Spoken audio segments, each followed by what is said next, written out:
listeners, I usually don't do an intro, but for this episode, I felt that it was needed. In September of 2022, I got the chance to interview Mamalarky right before their album Pocket Fantasy came out. And putting a long story short, I had some health issues a little bit after, and then the episode got put on the back burner until I felt it was too late to release. But Livvy and I got the chance to reconnect at South by Southwest, and she so graciously agreed to come back on the pod and give the episode a second life and update us on what Mamalarky has going on right now. So this is a two-parter, one from basically a year and a half ago, and then an update from this year. So without further ado, let's get into the episode. This is Next in the Queue. Next in the Queue is like an interview-based podcast that connects listeners with musicians, writers, producers, and literally anyone in the music industry through curated playlists. Today, I'm joined with Mamalarky, and do you guys want to introduce yourselves? Hey, I'm Livvy. This is Dylan. I'm Laura. And I'm Michael. Hey. And we're Mamalarky. That's all of us. Yeah, thank you guys so much for coming on the podcast. So we're recording right now. I don't know when this is coming out, probably next week, but Pocket Fantasy comes out this Friday. I know. So exciting. Yeah. So you guys recorded this entirely at home in Atlanta.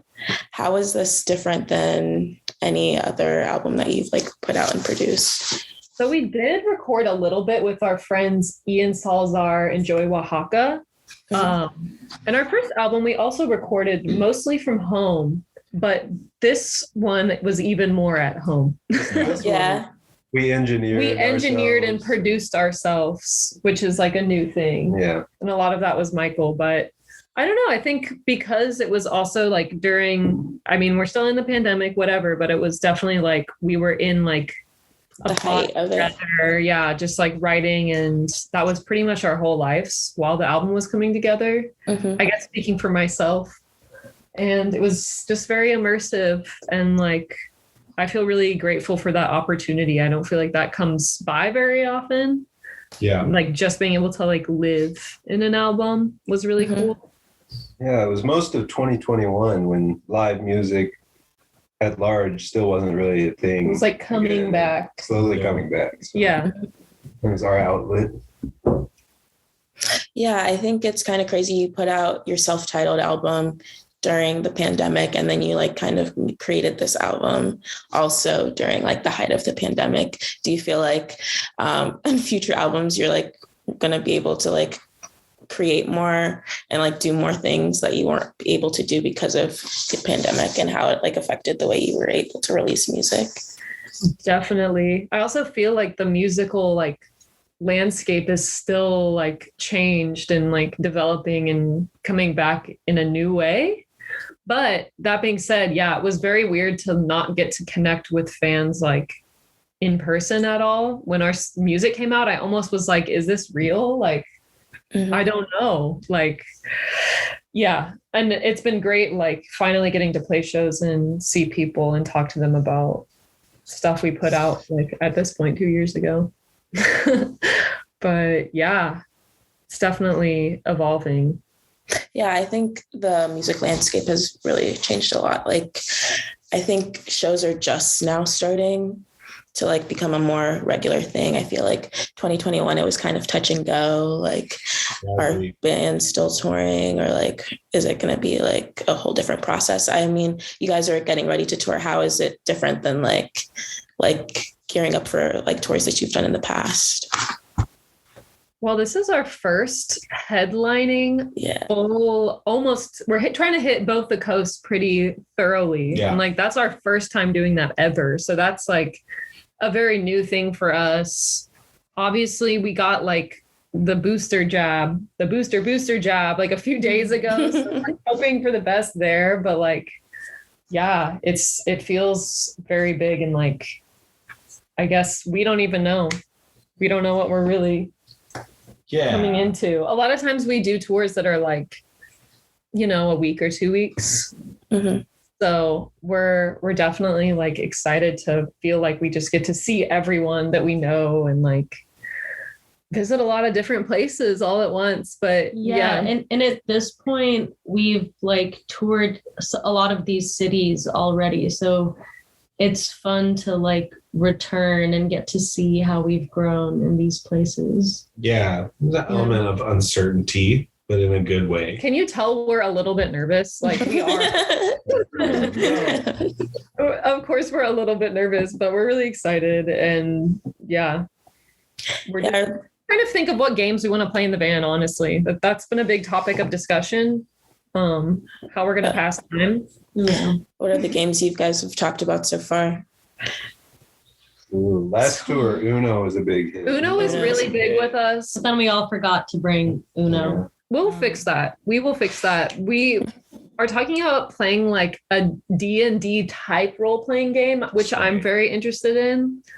But something we do a lot that's not organized is just like write stories or like fake songs that are like multiple acts musicals together.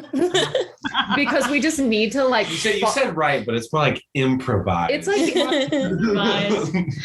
that's my favorite thing to do. But we have, it doesn't always happen if we're all really tired. Those are definitely some of the most legendary moments. And that sounds so fun. Have any of you guys seen New Girl? Yeah. There's like there's an episode where like I think his name is the Bear, and Jess, like they don't have like a one night stand, but instead the embarrassing part is that they made up like an entire musical about animals. And they end up performing it at the end. But yeah, I think that's super fun. That's like exactly the vibe. Yeah, but you guys have released like 4 singles so far. One of them being It Hurts. And I see all that it's like a bit of like a one-sided narrative of how songwriters are write about lives and relationships, and how kind of the audience is only taking one side of that and like interpreting it as their own. So it's like you're being very open and honest about maybe a situation that's happened to you and no one actually is seeing it. It's kind of like one-sided in a way. Yeah, and that's really strange that I feel that way about songs that I love in such a subconscious way. Like I think I know what a song is about, but at the end of the day, yeah, I'm translating the lyrics into like however I feel about my life. And yeah, it's so weird when like, I don't know, just like writing lyrics about my life and like feeling like I need to talk about what it is. Mm-hmm. You're getting very meta with it at this point, honestly. Yeah. Writing songs about songs that you wrote. Yeah, kind of. But yeah, I do think that's interesting. Like, what if like a really epic breakup song that like gives you a lot of sympathy for the person who wrote it is actually like, you were being a toxic person. Yeah, like the person who wrote it was toxic, and we just are like, but they sang it so well. Yeah, I think it's kind of crazy to think about like what like the role social media plays in our lives these days, because I think a lot of people have parasocial relationships with like people that they don't know. I don't know if any of you guys have TikTok or anything like that, but I think TikTok is like sometimes a dark hole where I find people are like having think pieces and like having all these conversations about people that like genuinely like you shouldn't really care that much about. It's like, weird. I like read something once about how people get really attached to like TV shows and like book series and stuff like that because they end up feeling like they know a character and they feel like eventually they kind of become a friend in a way to them. And that's why they like to keep coming back to it. They like build a relationship with the character. And I feel like you can relate that to like musicians and people just like, kind of consuming like an image of you and an idea of you all the time. They like basically form a whole opinion on you just based off of like consuming your art or like your social media presence. And I don't know, it's really interesting to think about that. For better and for worse. Yeah. I think like a recent like pop culture example that I'm going to bring up is like the Adam Levine situation of him. like of people like being like, oh, this Sumner character, she's like vying for attention, and people are like making like, oh, the way her body language is in the video makes her. That is so weird. I think that's such a weird thing to do when, in the grand scheme of things, it's just like, oh, this man cheated on his wife. Like, should you really even care about it at all? Yeah, it's weird it's so weird when people like get on their things and are like, look at how this person is talking. Yeah. Did you see their facial expression? We all know what that means. And then like hundreds of people are like, yeah, screw her. Like, it's intense. And that can happen to all of us, literally. Yeah, and I think TikTok makes it easy to dogpile on someone. Like one viral video and then like all the comments are dogpiling, and then there's like another stitch to another stitch, and it just can go on forever. It's like a very new thing too. Like older generations did not have that experience at all. It's strange. Very strange. Yeah, I think it's just like, it's going to be crazy to see how social media is going to like change. Cause like right now we're kind of like the first generation to like grow up with this. And so it's going to be like a whole new generation of kids that are just social media is going to be the only thing. And I think it'll be weird and crazy to see. Do y'all have like you have nephews? Like, when are they going to get on social media? Like, that's my question. Oh my God, y'all, every time like my nephew will be like, he's 7 years old. He'll be like, take a video of me with this toy. And then he'll be like, hey, I'm not going to say his name, I guess. And welcome to my YouTube channel. And then he'll be like, please like and subscribe. I'm like, you're crazy. Yeah. He wants to be like a little kid, like toy influencer or something. Like he likes watching this like toy influencer. Like gets hella kids' toys and just opens them. Oh, that's On the scary. internet. Yeah. I would it's want to scary. be that too if I was a little kid. It sounds like a great life. I mean, like, that's Free not all he toys? talks about. I'm not gonna Right, act but like that that's is all strange. he talks about. But it's strange. It's strange to see, you know. Imagine being the adult toy influencer that's firing him. Though. Adult toy influencer. Yeah.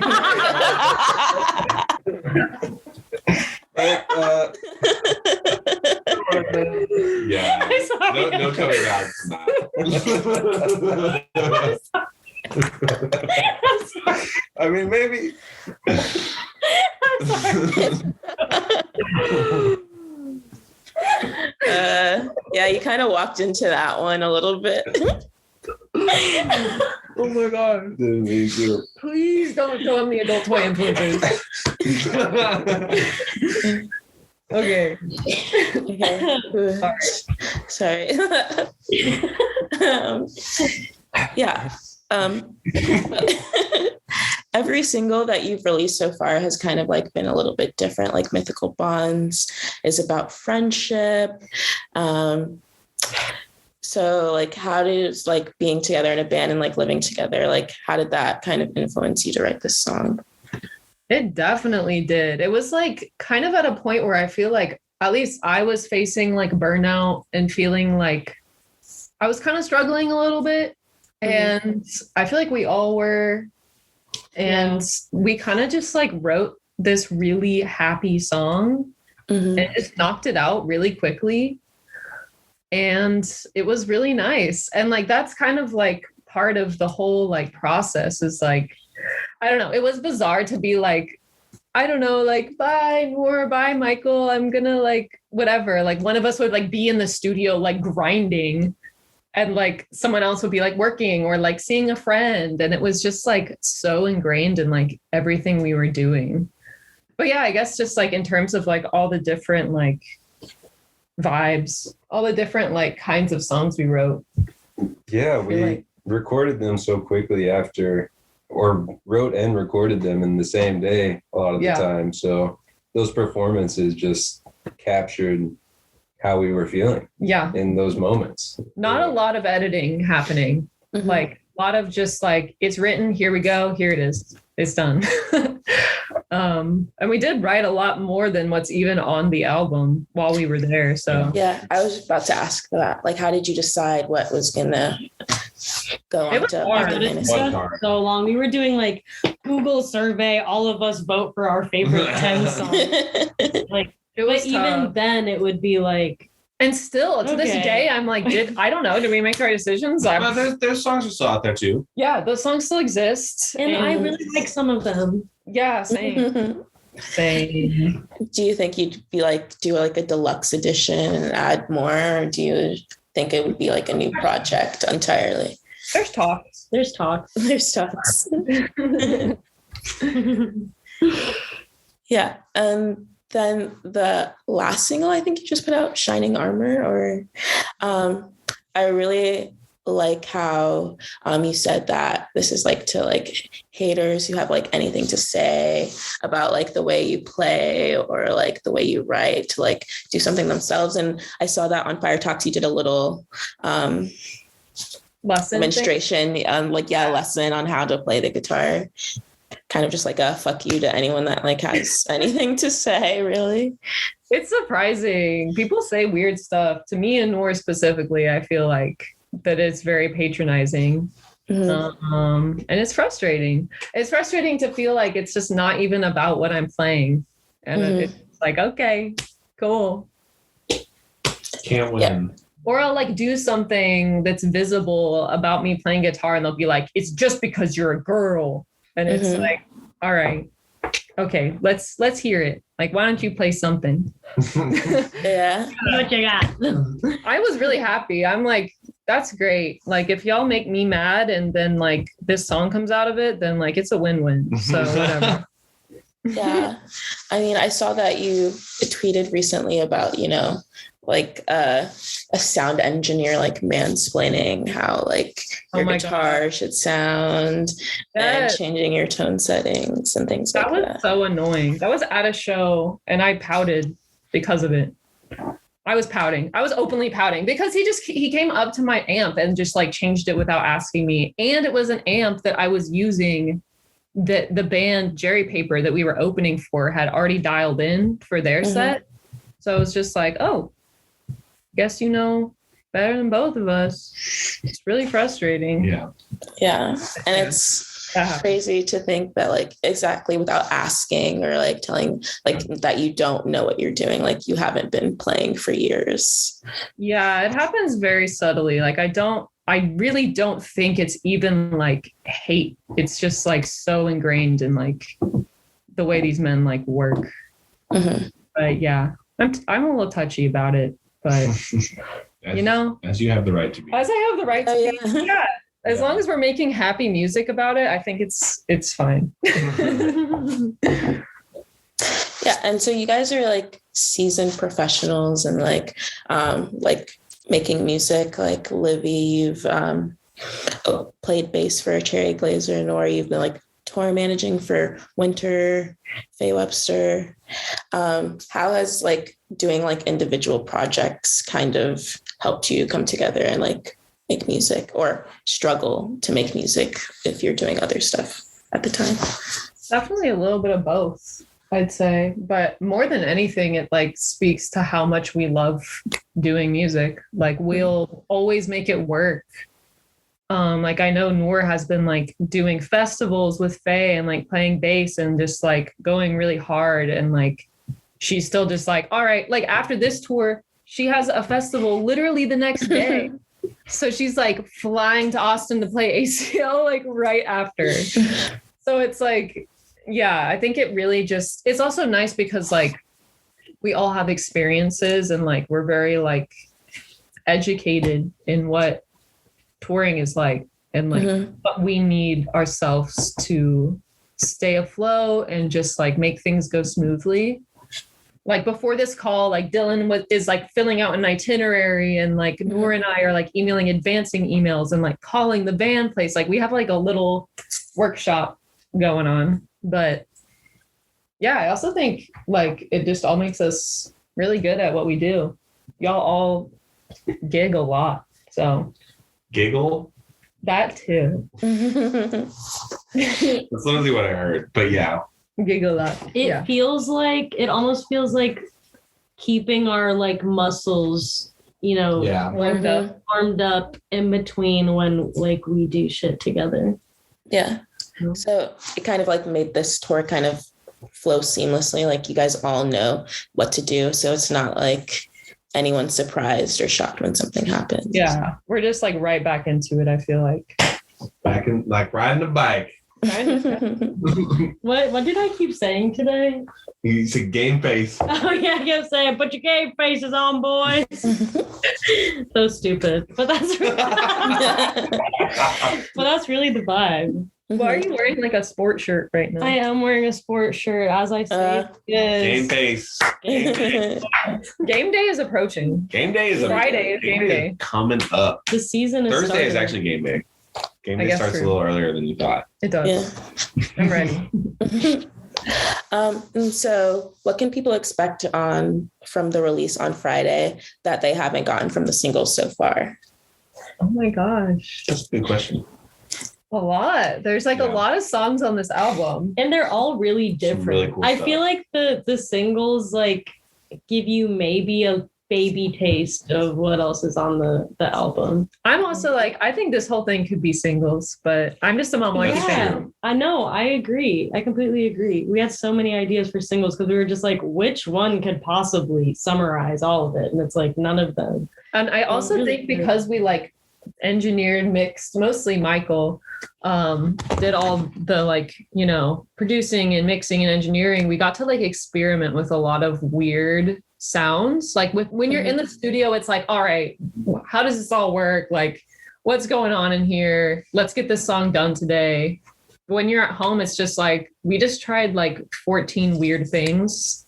And the 14th one is the one we're going to do. Yeah. You can throw away a lot of stuff. Totally. Yeah. What you need to do. But there's an element of freedom that's a little bit different. Yeah, it's definitely like very And less like you have someone standing over your shoulder and more like you're standing over your own shoulder. yeah. No, yeah, definitely. I hear that. Is that good enough? Do it again. Is that good enough? Should you do it again? Are you wasting time? Just keep going. What is fine? Just keep doing it 3 more times, 4 more times. Sorry. No, yeah. That is definitely what it felt like. And yeah, I think all that like self-managed chaos comes across in a really cool way. That's true. Self-managed chaos. So for this episode, you guys chose your playlist theme as the sun. Do you have an explanation on why you chose that to be your theme or topic for today? It literally just kind of came out. Me and Nor were on FaceTime, like, what should we like make the theme of this for? I feel like you were literally just like, I feel like so many songs that I love are about the sun. And you were like, so many artists have songs about the sun. So let's do that. And it's true. I don't know if you've had a chance to listen to it yet. No, yeah, I have listened to it. It's a good one. It's so it's song on it. Like we've made playlists before, but like yes, Yeah, we did a shoot yesterday and I was playing it the whole time. And like we've made playlists before, but this one I'm actually like listening to quite a bit. Mm-hmm. It's really fun. I don't know. Because I feel like all the songs like flow together. And I feel like whenever someone does make a song about the sun, it's like really upbeat, has like, to me, like jazz influences and stuff like that. But like, did you like want to like have like mean like anything like positivity? Like, because the sun has like a lot of symbolism to it. We need some optimism and just like, I don't know. I think It Hurts is a sad song, but I think most of our songs are upbeat and kind of like, hopeful. I feel like and I like singing songs that are hopeful because it helps me when I feel down. Or they're like sad in like a hopeful way. Yeah. Like they're never like, the sad songs are never like defeated. They're always, there's more There's coming. something. Yeah. We're sad, but we're getting somewhere because of it. Yeah. Yeah, definitely. And that's kind of what this song me is and like. Nor in particular, we listen to a lot of upbeat music. Yeah, we do. Mm-hmm. We like to get rowdy and put fun things on the auxiliary. Yeah, I think you guys like chose it at the perfect time because it's about to be fall and we're about to experience what is like daylight savings time, which is like the worst thing in existence. It's in November, so we still have like another month or so. I remember on tour once and it like daylight savings happened and it like fucked everything up. Don't you lose an hour this one? I don't know which one it was. It's where you get more sleep this time around. Actually, that sounds great. Yeah, but it's going to be dark early, which is I hope, whoever's listening, if it's dark early, just put this playlist on at like 5 p.m. when it's unreasonably just cloudy and sad. And then it'll be sunny in your brain. It'll be sunny in your brain, in your room, in your heart. Yeah. Because I feel like it, like during that time, it's like heightened, like seasonal depression comes back around because like it's so dark, so early, and I feel like the sun is energizing, and I love walking outside and just soaking up the sun. Like today at work, I sit outside all the time, just typing away, and I feel like it gives me the extra energy I need to like go 2 more hours. We had to like pick Dylan up from LAX and me and Noor were waiting for him at the beach. And I just kept being like, I can't move. Like, I'm so relaxed. And like the sun was like on us, but the wind was also like making it the perfect temperature. Beautiful. And the sun was setting. Oh, yeah. Dylan, that's why we were late. But yeah, I relate. I'm the same way. Do you have any favorite songs on the playlist? Let me pull it up really quick. I mean, Soak Up the Sun, I know that is so nerdy, but I love that song and I stand by that. Yeah. Sorry, we're scrolling through, taking inventory. Oh, Sunshine by Sundari Twin Tails. I just love him so much. I know that was just really, so really good. And then Sunset by The Internet used to be one of my favorite songs. Morning Sun by Dave Bixby is not like a song that's like been my favorite or anything, but like I keep listening to it and getting like really like good vibes, just at peace. Yeah, that's the song that I was talking about, that I was like driving and I just felt like very existential, like everything's gonna be okay. I'm so lucky to just even be here right now. But also the first 3, In the Sun Again by Sunny Day Service, Sunlight by Tune Yards, and Sunshine by King Party are really good. Livvy, I really like that last one. I'd never heard it before. It's really good. They're touring with Ginger Root.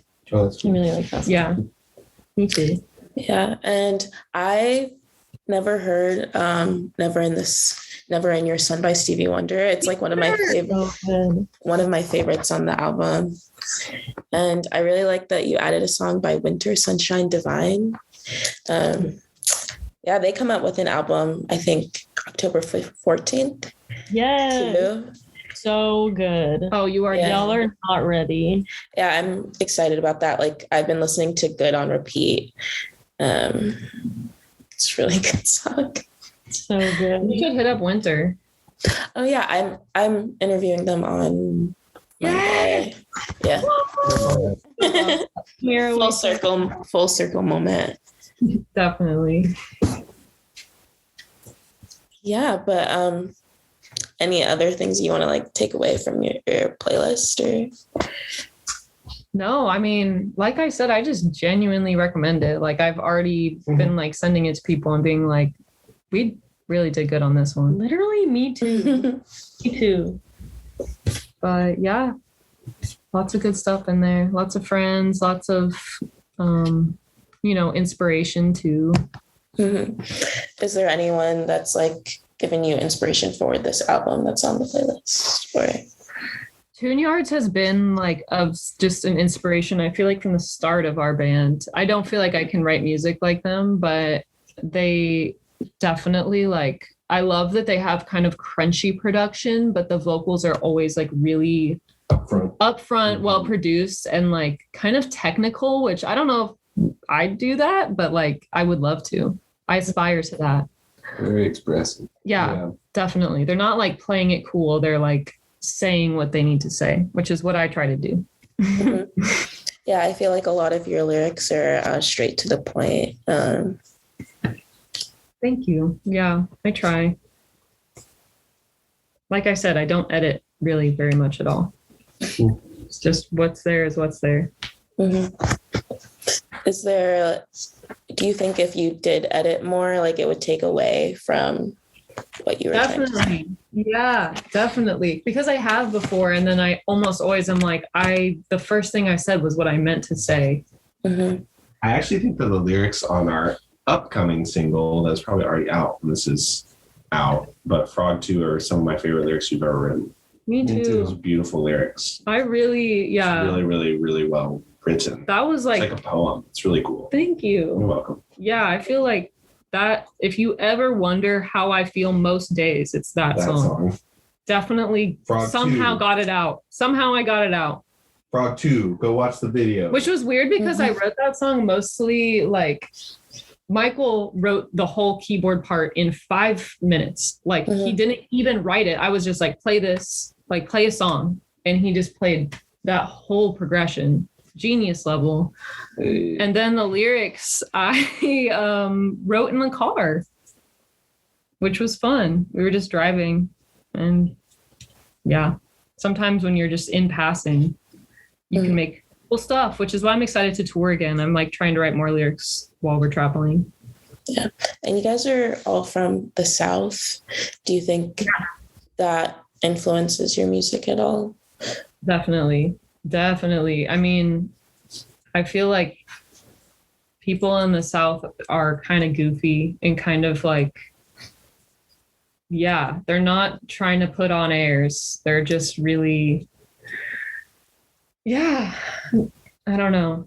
Sometimes when I'm out in LA, it's like a lot of people like trying to be something or like trying to sound current or fit in somehow. But like the bands that come out of Atlanta and the bands that come out of Austin are really just like nothing I've ever heard before. And they're really just being themselves, which I really value. Yeah, there's this band out of Atlanta, Sword 2. Yeah, you know. I really I think like their sound is really cool, and like I haven't heard anything really like it in a while.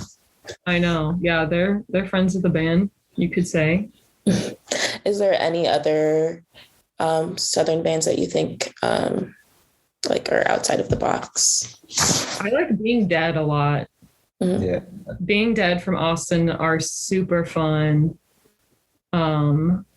Red Sea from Atlanta, I really like, and Jake Tobin from Atlanta, really, really awesome. I love Dirt Bike. Dirt Bike is from Florida. No one knows about Dirt Bike, but we are obsessed with Dirt Bike. And if you listen to Dirt Bike, you'll hear why we specifically would really like them. But our friend Clark, his music's under Clark Sounds. Some of my favorite music, and also Alan Love. Yeah. Love Alan. Too many to name. I love Pretty Boy Aaron. He's out of Dallas. I could go on. I have a lot to check out. I'm interested in Dirt Bike. Yeah, they're really fun. Very bright production. The drummer also sings and writes the songs. So that's just always fun.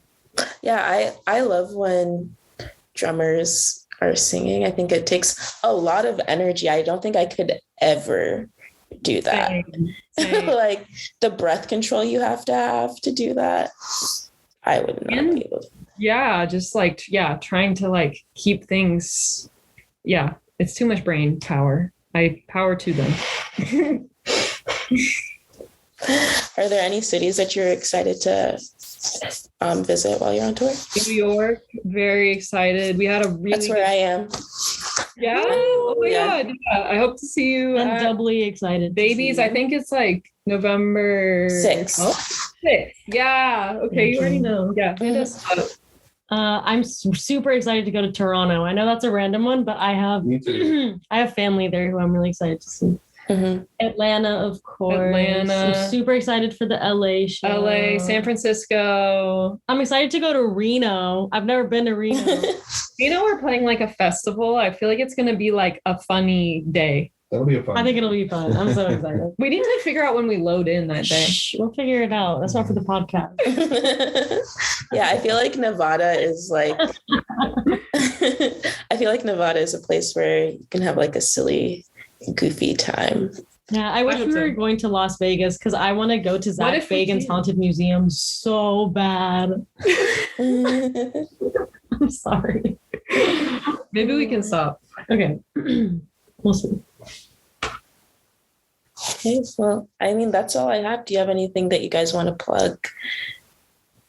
Watch the Frog 2 music video. Frog 2. It's really awesome. Check out our album. Check it out. Pocket Fantasy is coming out. Pocket Fantasy. A home baked good one. I don't know. And if you like it, maybe come to a show. Yeah.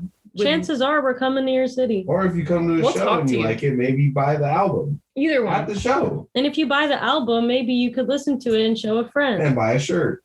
You guys are good at this. Thank you so much. Yeah, this was really thank you for coming on and doing this on such short notice. I mean, you guys are literally heading out in 2 days. It was a pleasure to be here. This is great.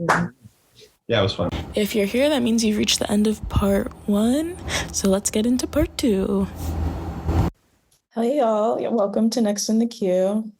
As you probably know, this is like a little bit of a follow-up. I'm joined with Livvy of Mamalarky. Hey, I'm back. Yeah.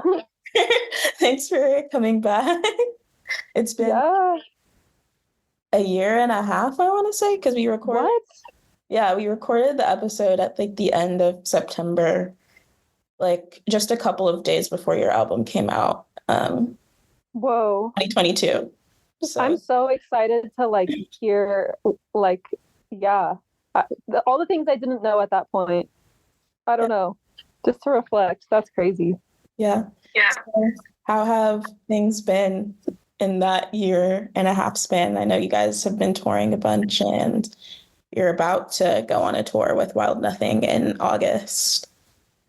Yeah, we toured everywhere. We went on our first Europe tour, which was probably one of my favorite experiences of life.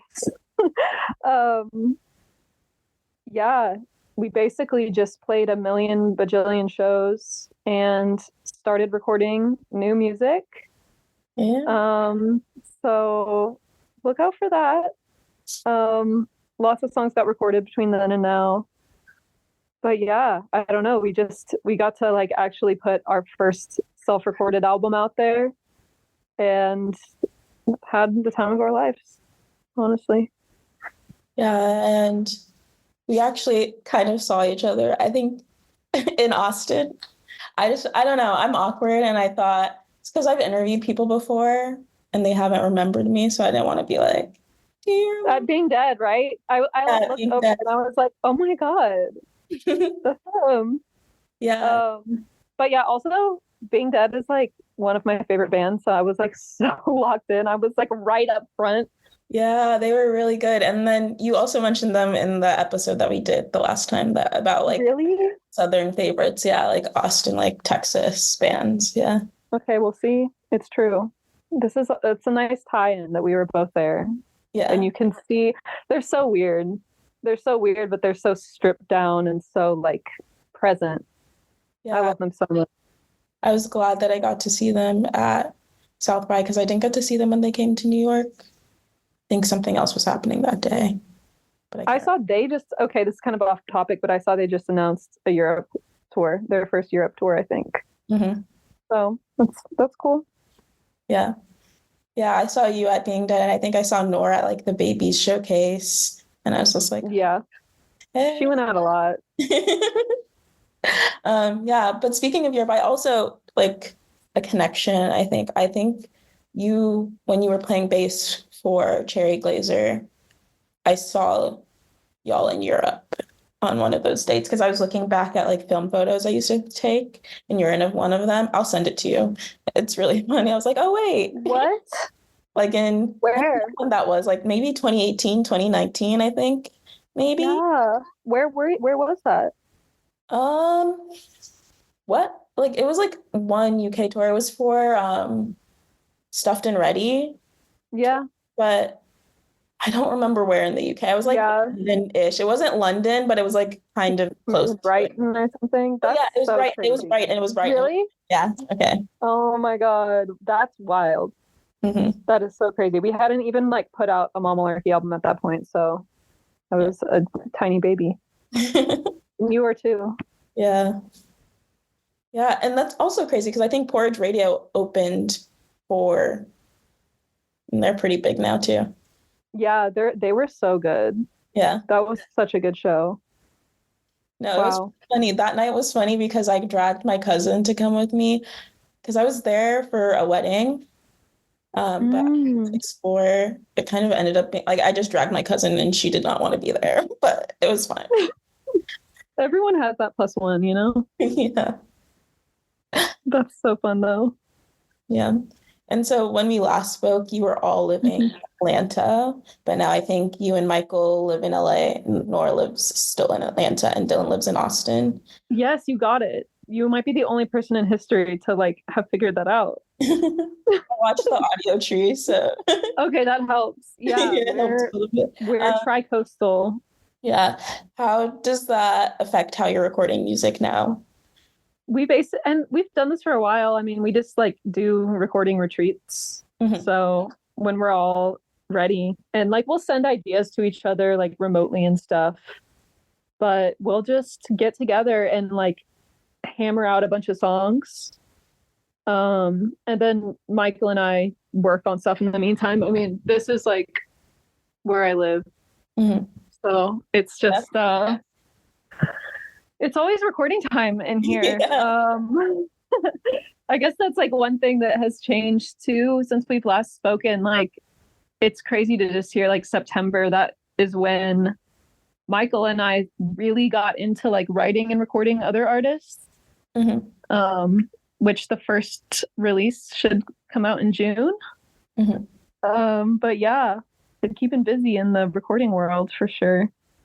Yeah, because when we did talk, you guys talked a lot about how Michael helped produce and engineer things. So it gave you a lot of flexibility in like figuring out your sound. So that's cool that you guys have like transferred that into helping other people and things like that. Yeah, we're really lucky we have his big brain. Yeah. And then so when we last chatted, you talked about how you released your self-titled during the pandemic and created Pocket Fantasy during the pandemic. And like that kind of limited your access to more avenues when you're releasing your music. Do you think that now that you have access to, go out publicly and produce things or like more marketing tactics, do you think it's been easier or harder? Like in terms of post-COVID kind of stuff? Yeah. Like it's so crazy too to like think about how much has changed though even since then. Of just like, yeah, I feel like ever since, I mean, they always say, oh, the music industry is changing all the time, and it is. But to be honest, since putting out Pocket Fantasy, I've had like a break from all of that, which has been really nice. But I've kind of like just taken a seat back and like thought about what I want this album to look like. But yeah, I mean, we are so lucky that we have a really amazing booking team now that has like recently assembled. Yeah, Ground Control. Yeah, Ground Control. They're so awesome. So yeah, I think it's gonna be like a very big touring year for us, and also like, yeah, being in LA, I can do a lot more things in person. Yeah, I don't know. I'm just really stoked to like get back at it. I feel like I've been really laying low, which I've been enjoying, but I'm about to be annoying again. So just get ready for that. Yeah, and you said that you've had a lot of time to think and shape this new album. How do you think it's looking, or like what do you think? Can you give us like buzzwords of like what the album is feeling like? I would say that this album is a little more like emotional. Mm. It's like I feel like a lot of our music has been very playful, and we definitely like have that in this album as well, but I feel like there's like a sense of like, yeah, just a lot of heart and a lot of gut in this one, but also it's like a product of collaborating a lot with like a lot of different artists and producers out here. I feel like we learned so much. So I think it's our best sounding album, and I'm really excited to start rolling it out. But yeah, it's definitely maybe the most different Mamalarky album. So yeah. And when you say emotional, do you mean like, I don't know, like it hurts kind of realm, less up, Yeah. more? Yeah. Like there's one song on this album that is my favorite song that we've made, but it's so emotional. Like it's like so it like sometimes sometimes I still like get emotional listening to it, which is really silly, but yeah, it's a real like heartbreaker, I guess. But yeah. There's also still like a lot of rock music and like kind of like bubbly weird shit, and like yeah. As always, we're gonna make it hard to like define what the genre is, but Well, that's like the fun thing about making music. I don't think you have to ever stay in one box, you know? exactly, yeah. I almost feel like we're pushing things a little bit further out of our lane, maybe, but you tell me when it comes out. I don't know. I think it's always fun to experiment because I feel like no one listens to music and stays the same. Like, I don't think I have the same taste I had when I was younger, you know? Exactly. Same. Big same. We're constantly evolving and wanting to try new things, which is fun. And I'm gonna keep on saying this, but last time we talked, there were songs that were left over from Pocket Fantasy. We were talking about like whether you're gonna do a deluxe edition or make them into the new record. Did any of them make it into the new record, or are those songs just kind of in limbo-ish? No. I think they're all in limbo. Oh. Yeah. I mean, I think we put out something on Bandcamp only, actually, with our label Fire Talk, but yeah, there's so much. Like that's just the product of like being able to always be making stuff is I try to be so in practice with just writing a song, recording it, and then like just kind of letting it go. But yeah, there's a lot of songs out there. And then, so we talked about how Michael produced and mixed a lot of Pocket Fantasy. And then you got to do a ton of experimentation. Instead of having someone looking over your shoulder, it's kind of like you're looking over yourself. Do you think that's true now that you have the ability to like go into studio or go elsewhere? Like in terms of we're still like recording at home. Like the times that we leave the studio are to like work with other people, I guess. Yeah.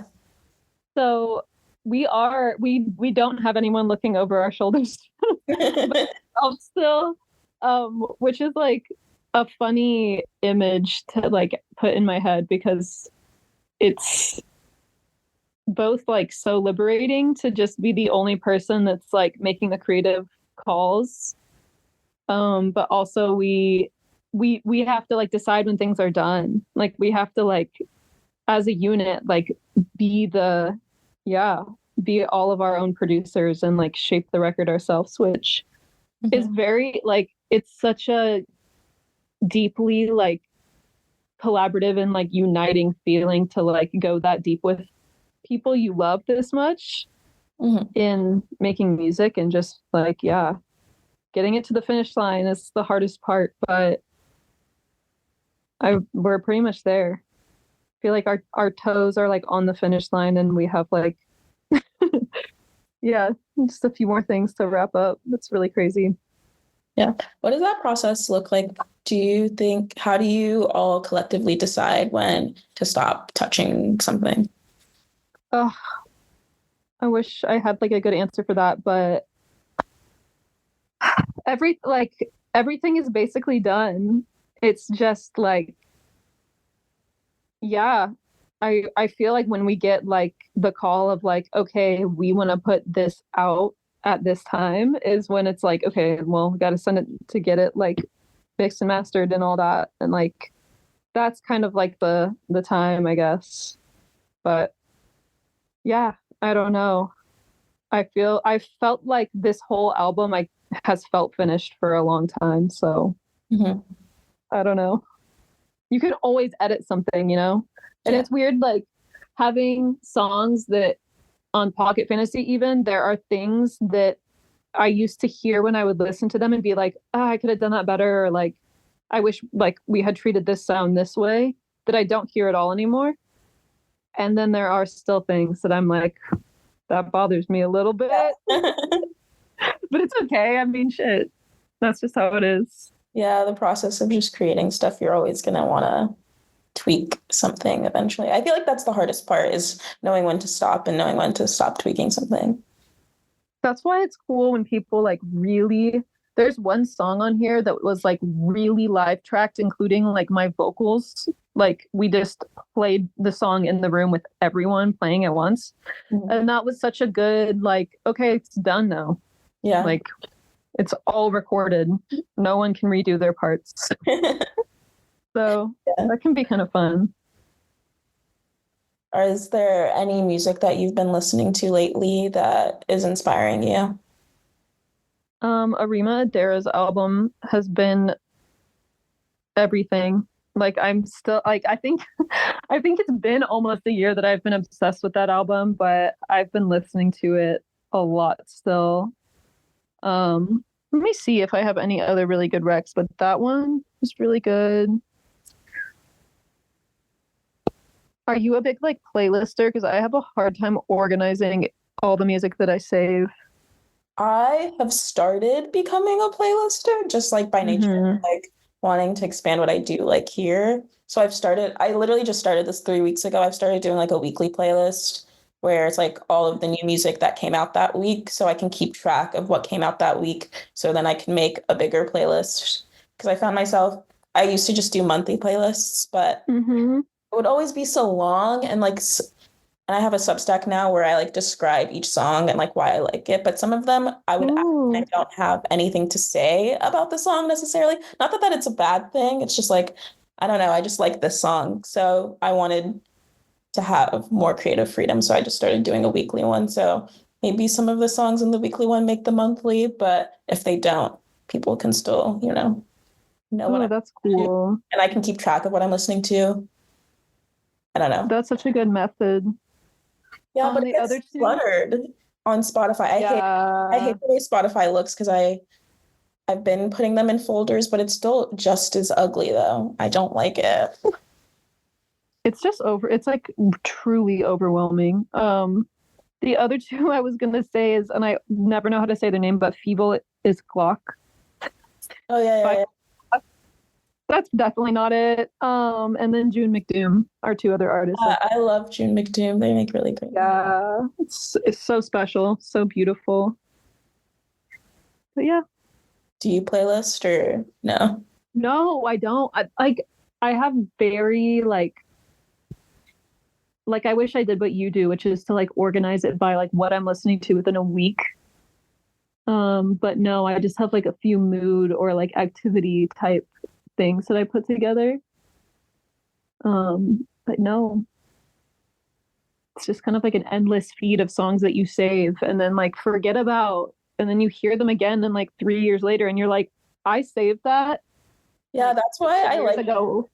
That's why I like doing that, because I realize that sometimes I do really connect with an album, but I only listened to it once and then I never made my way back to it because I forgot about it. And then I'm like, wow, I really like that album, but I don't remember it at all. And Okay, that's a good tip. That is a good tip. Kind of takes discipline though. I know, that's the hard part about it. Because like we'll see how long this lasts. This is only like my third or fourth week doing it. So we'll see.